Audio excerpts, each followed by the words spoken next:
Hello everyone. So today we are going to learn about hepatitis B virus serology. So let's begin our discussion. So let's first understand कि hepatitis B virus जो है उसमें कौन कौन से antigens present होते हैं so that we can interpret it in a better way कि इसके अगेंस्ट जो एंटीबॉडीज बनेंगी और ये जो एंटीजेंस है इनका क्या इम्पोर्टेंस है. So as we all know कि hepatitis B virus जो है that is an incompletely double stranded DNA virus which has an envelope. So here we can see कि ये जो DNA पार्टिकल है इसमें ये हाफ पोर्शन जो है that is double stranded whereas ये वाला जो हाफ पोर्शन है that is your single stranded. And as we said कि ये एनवेलप भी होता है. सो ये वाला जो पोर्शन है इसके बाहर जितना भी पार्ट है ये वाला पोर्शन ये एनवेलप है. एंड वेयर एज ये वाला जो पोर्शन है that is your capsid and इसके बीच का जो स्पेस है दैट इज़ योर पेरिकैप्सिड स्पेस. सो अब जो प्रोटीन्स जो प्रेजेंट हैं ये जो प्रोटीन्स हैं सो ये सरफेस पे प्रेजेंट है दैट इज़ योर एनवेलप पे प्रेजेंट है. तो they are known as surface antigen that is denoted as HBsAg. So HBsAg से हम लोग इसको डिनोट करते हैं that is surface antigen. They are further divided on the basis of molecular weight into 3 varieties that is large, medium and small. These are the large variants, these are the smaller ones and these are the medium ones and these are the smaller ones, small ones. Okay, so अब ये तो हो गया surface antigen की बात. अब जो हम लोग कोर देखा था, हमने कैप्सिड देखा था, तो कैप्सिड के अंदर भी ये भी प्रोटीन्स हैं. So these proteins are known as core antigen और द HBC एंटीजन. नाउ ये जो एंटीजन्स होते हैं HBC antigen they are sometimes secreted in the form of secretory antigen which is known as E antigen that is HBE antigen. So they are present in the pericapsid space and they also get secreted in the plasma of the host. So इनके जो levels हैं ये हम लोग host के plasma में major कर सकते हैं. Whereas core antigen never get secreted into the plasma but इसके against antibodies are formed from the start of the infection. जब इन्फेक्शन स्टार्ट होता है the first antibody to rise is your antibody against the HBC antigen. Okay, so अब हम लोग इसके interpretation को समझेंगे. Here we can understand two important words that is one is your infection, the other one is the infectivity. अब infection का क्या मतलब होता है? Infection का मतलब होता है कि होस्ट में आना, वायरस का होस्ट को इन्फेक्ट करना इज इन्फेक्शन. whereas वायरस का होस्ट में डिवाइड करना और अपने प्रोजेनी के बैचेस को बनाना एंड अपने आप को हाई टाइटर्स में कर देना उसको हम लोग बोलेंगे इन्फेक्टिविटी को रेज करना.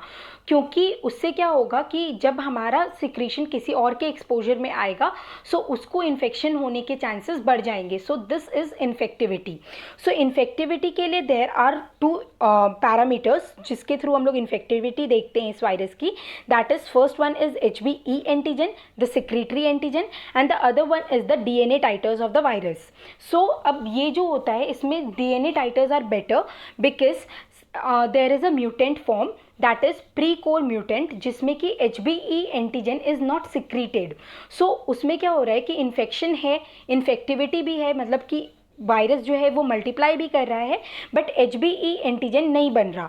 सो इन दोज केसेस अगर हम लोग सिर्फ HBE एंटीजन पे रिलाई करेंगे तो हम लोग को ऐसा लगेगा कि इन्फेक्टिविटी बहुत लो है. ठीक है, तो हम लोग ज़्यादा ध्यान नहीं देंगे बट इन्फेक्टिविटी वहाँ पे लो नहीं भी हो सकती है. तो इसीलिए हम लोग DNA टाइटर्स को मेजर करना ज़्यादा इंपॉर्टेंट रखेंगे. ठीक है, तो स्पेशली जिन केसेस में इन्फेक्टिविटी से बहुत प्रॉब्लम हो सकती है जैसे कि for example mother to child transmission and all, तो उन केसेस में हम लोग ज़्यादा ध्यान देंगे इन चीज़ों पे.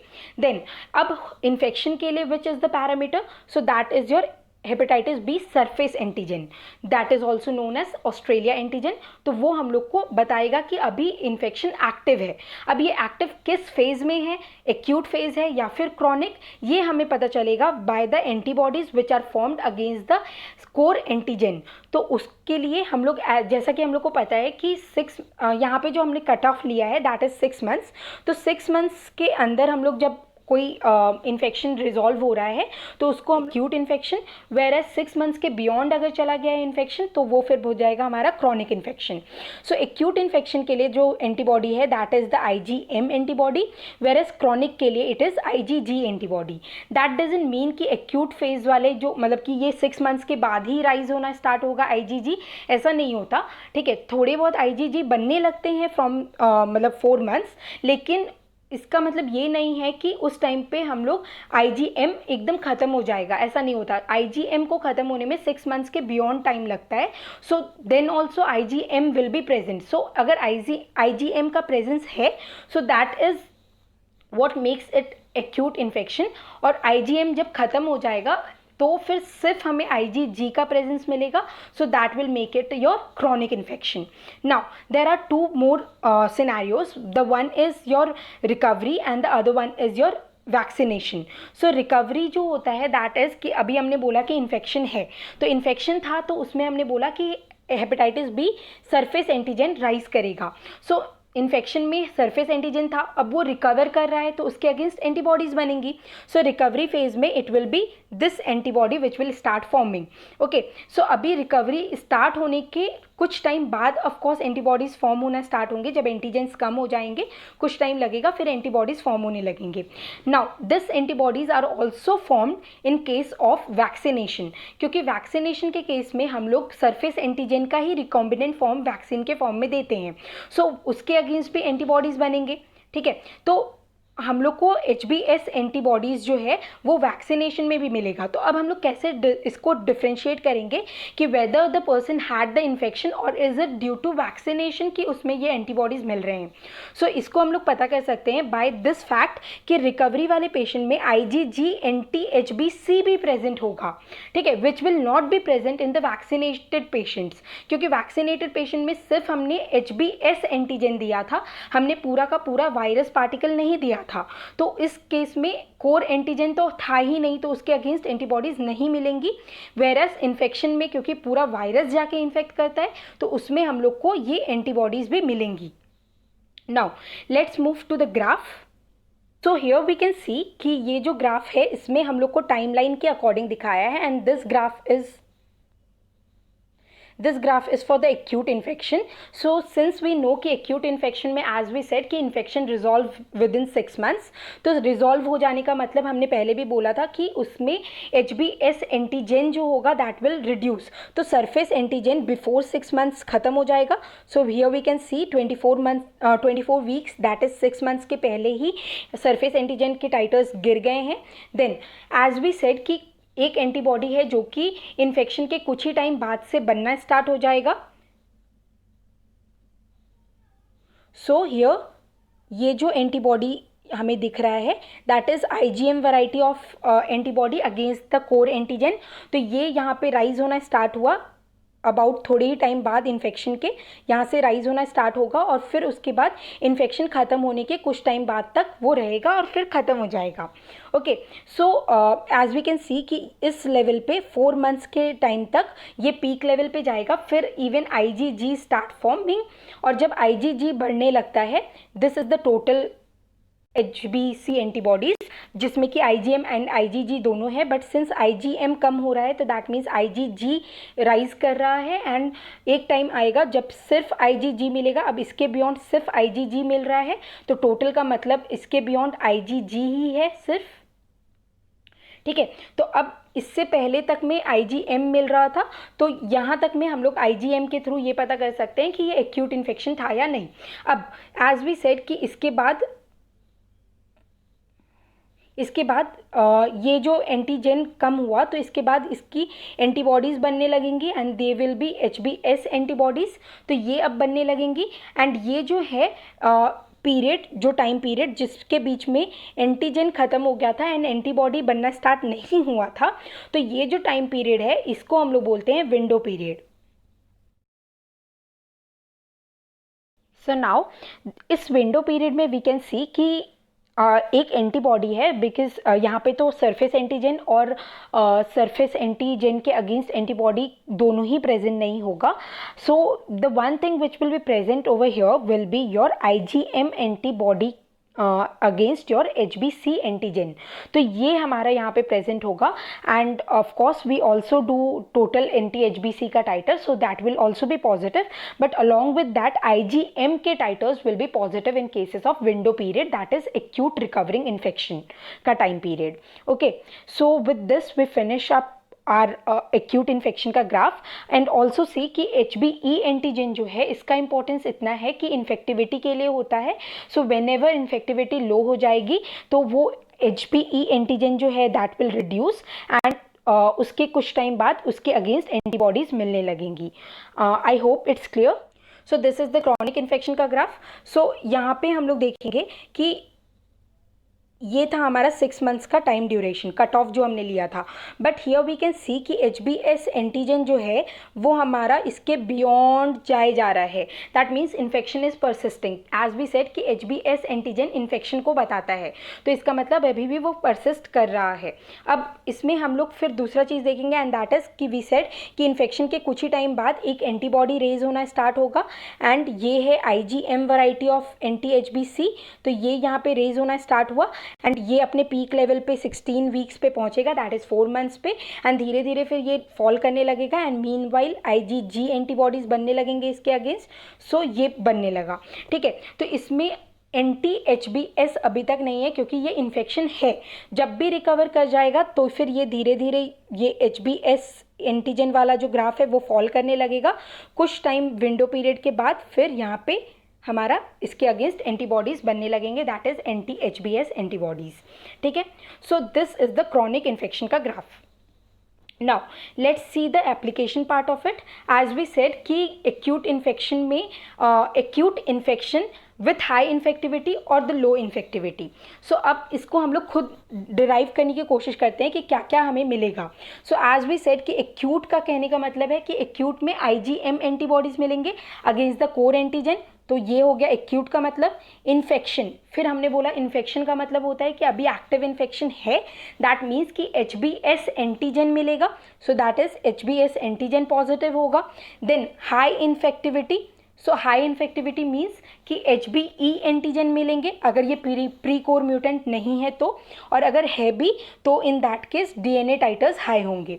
ओके, सो ये हो गया हाई इन्फेक्टिविटी। अब लो इन्फेक्टिविटी के लिए देखते हैं, अगेन एक्यूट इन्फेक्शन है तो ये मिलेगा ही IgM एंटीबॉडीज़। देन इन्फेक्शन है तो HBS मिलेगा। देन लो इन्फेक्टिविटी है तो ये सारे हमारे इसके अगेंस्ट, अब क्योंकि ये कम हो गया है तो इसके अगेंस्ट एंटीबॉडीज़ मिलने लगेंगे, whereas DNA titres will be low. I hope it's clear. Now let's move to the chronic case. अब ये क्रॉनिक वाले में भी हम लोग देख लेते हैं इस चीज़ को अप्लाई करके। सो क्रॉनिक में अब दो चीज़ें हो सकती है कि इधर इट हैज़ रिकवर्ड और अभी भी इन्फेक्शन चल रहा है। सो अगर इन्फेक्शन चल रहा है तो फिर इन्फेक्शन के मार्कर को हम लोग देख सकते हैं, बट क्रॉनिक है तो दोनों ही केस में IgG देखेंगे हम लोग, ठीक है। एंड फिर इन्फेक्शन है तो हम लोग एंटीजन देखेंगे, अदरवाइज रिकवर हो गया है तो फिर एंटीबॉडी देखेंगे, ठीक है। अब HBE के अगेंस्ट एंटीबॉडी बन जाएगा रिकवरी के केस में, और रिकवर नहीं हुआ है तो वो डिपेंड करता है कि इन्फेक्टिविटी लो है या हाई है। देन अब वैक्सीनेशन के केस में ऑलरेडी वी सेड कि अगर वैक्सीनेशन में भी अगर बहुत अर्ली आप टेस्ट कर रहे हो, दैट मीन्स कल ही वैक्सीन लगा है और आज आपने फिर टेस्ट कर लिया, तो इन दैट केस आपको अभी उसके अगेंस्ट एंटीबॉडीज़ नहीं मिलेंगे, अभी आपको सरफेस एंटीजन ही मिलेगा।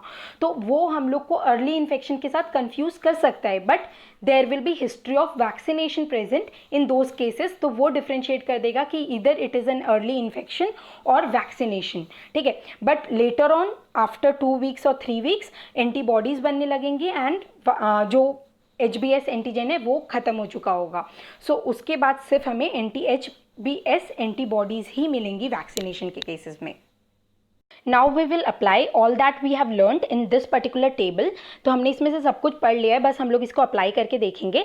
So here in the first case it is कि सब कुछ नेगेटिव है, so सब कुछ नेगेटिव है, that means never infected और never vaccinated। सो वैक्सीन भी नहीं पड़ी है इसे और इन्फेक्शन भी नहीं हुआ है। देन सेकेंड केस सिनेरियो में क्या दिया है कि मतलब सरफेस एंटीजन पॉजिटिव है and rest all things are negative. So as we said कि सरफेस एंटीजन का पॉजिटिव होना दैट मीन्स इन्फेक्शन का होना या फिर बहुत अर्ली फेज ऑफ वैक्सीनेशन का होना। सो this is either early acute infection और ट्रांजिएंटली आफ्टर द वैक्सीनेशन हमने चेक कर लिया है।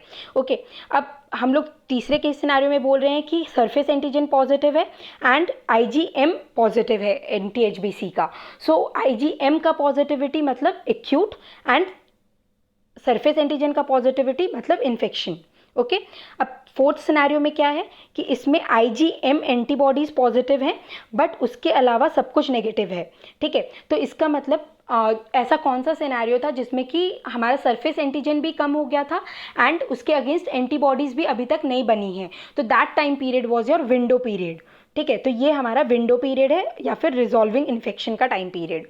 ओके, केस सिनेरियो देखते हैं हम लोग, जिसमें कि हमने बोला कि यहाँ पे हमारा टोटल तो बढ़ा हुआ है लेकिन आईजीएम नेगेटिव है।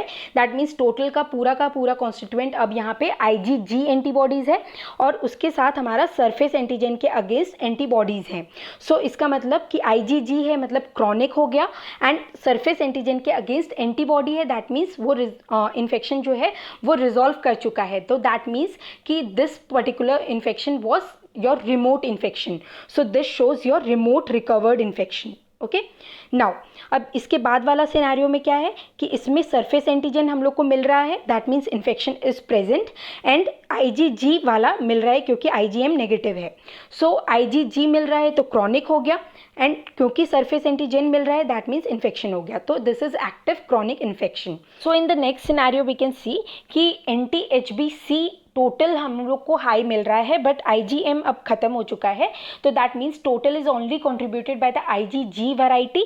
तो IgG variety as we said कि क्रॉनिक केसेस में बढ़ता है, तो क्रॉनिक केसेस में बढ़ा है but here we can see कि other than that nothing is positive, मतलब एचबीएस एजी भी पॉजिटिव नहीं है एंड एनटीएचबीएस भी पॉजिटिव नहीं है। सो दिस कुड बी कि क्रॉनिक इन्फेक्शन था और वो अभी रिकवरी फेज में है। तो एक तो ये हो सकता है, दूसरा ये हो सकता है कि ये कोई फीटस है और उसमें मदर के थ्रू, क्योंकि वी नो कि प्लेसेंटल बैरियर को आईजीजी एंटीबॉडीज क्रॉस कर सकता है, तो सपोज कि मदर को इन्फेक्शन था और उसमें आईजीजी एंटीबॉडीज बने हैं और फीटस में ट्रांसफर हो गए हैं थ्रू द प्लेसेंटा। तो this could be one scenario जो कि यहाँ पे देखने को मिल सकता है।